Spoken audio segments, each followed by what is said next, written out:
અમદાવાદ મિત્ર ન્યૂઝમાં આપનું સ્વાગત છે। વડાપ્રધાન નરેન્દ્ર મોદીએ દેશને સંબોધન કર્યું ત્યારે કોરોના મહામારી દરમિયાન મોદીનું આ 7મું સંબોધન હતું। આ અગાઉ તેમણે 30 જૂને સંબોધન કર્યું હતું। સમયની સાથે આર્થિક વ્યવહારમાં ધીમે ધીમે ઝડપ આવી રહી છે અને આપણા પૈકી મોટાભાગના લોકો જીવનને ગતિ આપવા દરરોજ ઘરની બહાર નીકળી રહ્યા છે। બજારોમાં પણ તહેવારની આ સિઝનમાં રોનક આવી રહી છે, પણ આપણે ભૂલવાનું નથી કે લોકડાઉન ભલે ગયું હોય પણ કોરોના વાયરસ હજી યથાવત છે। આગળ જાણો નરેન્દ્ર મોદીએ તેમના રાષ્ટ્ર સંબોધનમાં શું કહ્યું। कोरोना के खिलाफ लड़ाई में जनता कर्फ्यू से लेकर आज तक हम सभी भारतवासियों ने बहुत लंबा सफर तय किया है। समय के साथ आर्थिक गतिविधियों में भी धीरे धीरे तेजी नजर आ रही है। हम में से अधिकांश लोग अपनी जिम्मेदारियों को निभाने के लिए फिर से जीवन को गति देने के लिए रोज घरों से बाहर निकल रहे हैं। त्योहारों के इस मौसम में बाजारों में भी रौनक धीरे धीरे लौट रही है, लेकिन हमें ये भूलना नहीं है कि लॉकडाउन भले चला गया हो, वायरस नहीं गया है। बीते 7-8 महीनों में प्रत्येक भारतीय के प्रयास से भारत आज जिस संभली हुई स्थिति में है, हमें उसे बिगड़ने नहीं देना है और अधिक सुधार करना है। आज देश में रिकवरी रेट अच्छी है, फैटेलिटी रेट कम है। भारत में जहां प्रति 10 लाख जनसंख्या पर करीब 5,500 लोगों को कोरोना हुआ है, वहीं अमेरिका और ब्राजील जैसे देशों में ये आंकड़ा 25,000 के करीब है। भारत में प्रति 10 लाख लोगों में मृत्यु दर 83 है, जबकि अमेरिका, ब्राजील, स्पेन, ब्रिटेन जैसे अनेक देशों में ये आंकड़ा 600 के पार है।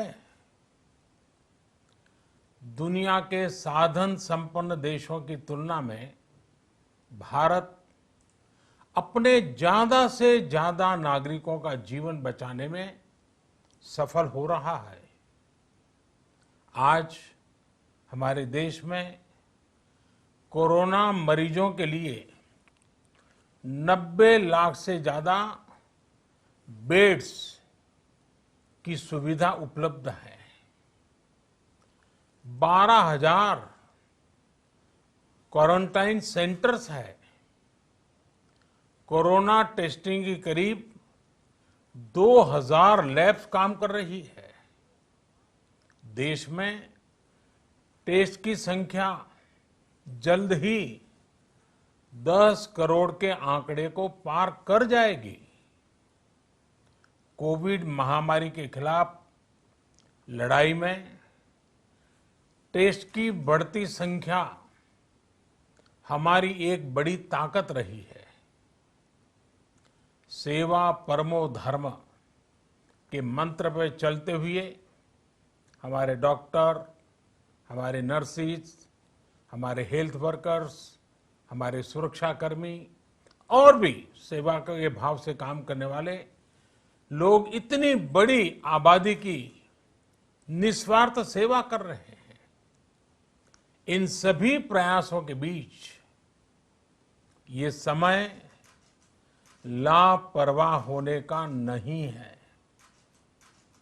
ये समय ये मान लेने का नहीं है कि कोरोना चला गया या फिर अब कोरोना से कोई खतरा नहीं है।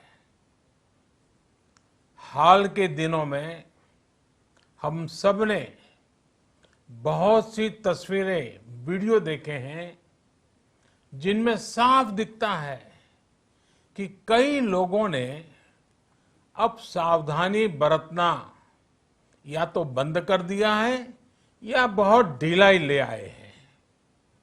ये बिल्कुल ठीक नहीं है। अगर आप लापरवाही बरत रहे हैं, बिना मास्क के बाहर निकल रहे हैं, तो आप अपने आप को, अपने परिवार को, अपने परिवार के बच्चों को, बुजुर्गों को उतने ही बड़े संकट में डाल रहे हैं। आप ध्यान रखिए, आज अमेरिका हो या फिर यूरोप के दूसरे देश, इन देशों में कोरोना के मामले कम हो रहे थे, लेकिन अचानक से फिर से बढ़ने लगे हैं और चिंताजनक वृद्धि हो रही है। साथियों, संत कबीरदास जी ने कहा है, पक्की खेती देखी के, पक्की खेती देखी के गर्व किया किसान, अजहू जोला बहुत है, अजहू जोला बहुत है, घर आवे तब जान। अर्थात कई बार हम पकी हुई फसल देखकर ही अति आत्मविश्वास से भर जाते हैं कि अब तो काम हो गया, लेकिन जब तक फसल घर न आ जाए तब तक काम पूरा नहीं मानना चाहिए। यही कबीरदास जी कह के गए हैं। यानी जब तक सफलता पूरी न मिल जाए, लापरवाही नहीं करनी चाहिए। साथियों, जब तक इस महामारी की वैक्सीन नहीं आ जाती, हमें कोरोना से अपनी लड़ाई को रत्ती भर भी कमजोर नहीं पड़ने देना है। बरसों बाद हम ऐसा होता देख रहे हैं कि मानवता को बचाने के लिए युद्ध स्तर पर पूरी दुनिया में काम हो रहा है। अनेक देश इसके लिए काम कर रहे हैं। हमारे देश के वैज्ञानिक भी वैक्सीन के लिए जी जान से जुटे हैं। भारत में अभी कोरोना की कई वैक्सीन पर काम चल रहा है। इनमें कुछ एडवांस स्टेज पर है, आशास्पद स्थिति दिखती है। साथियों, कोरोना की वैक्सीन जब भी आएगी, वो जल्द से जल्द प्रत्येक भारतीय तक कैसे पहुंचे, इसके लिए भी सरकार की तैयारी जारी है। एक एक नागरिक तक वैक्सीन पहुंचे, इसके लिए तेजी से काम हो रहा है। साथियों, रामचरितमानस में बहुत ही शिक्षाप्रद बातें हैं, सीखने जैसी बातें हैं, लेकिन साथ साथ अनेक प्रकार की चेतावनियां भी हैं। जैसे रामचरितमानस में बहुत बड़ी बात कही गई है, रिपु रुज पावक पाप, रिपु रुज पावक पाप, प्रभु अहि गनीय न छोट करी।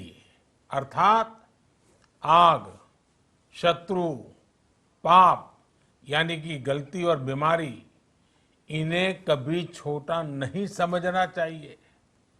जब तक इनका पूरा इलाज न हो जाए, इन्हें हल्के में नहीं लेना चाहिए।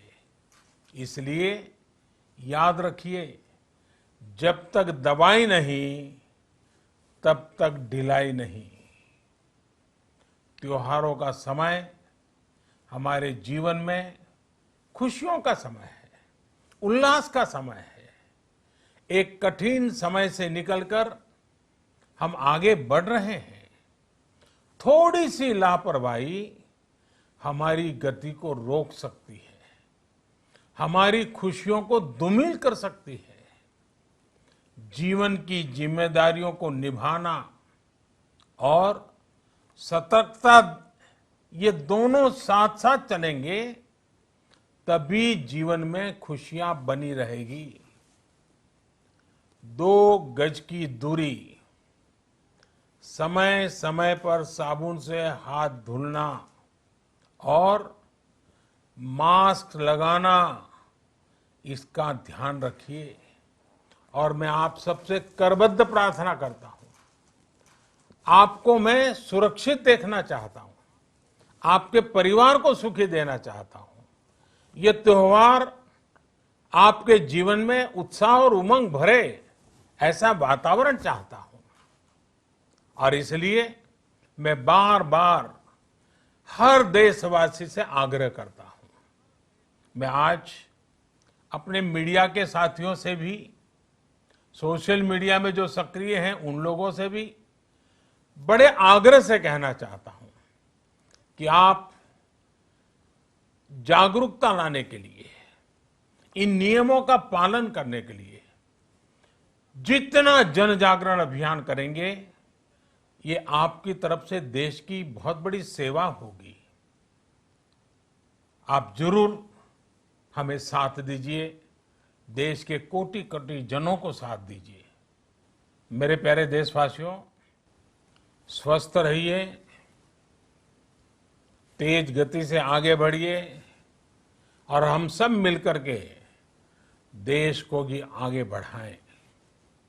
इन्हीं शुभकामनाओं के साथ नवरात्र, दशहरा, ईद, दीपावली, छठ पूजा, गुरु नानक जयंती समेत सभी त्योहारों की सभी देशवासियों को एक बार फिर से बहुत बहुत बधाई देता हूं। धन्यवाद।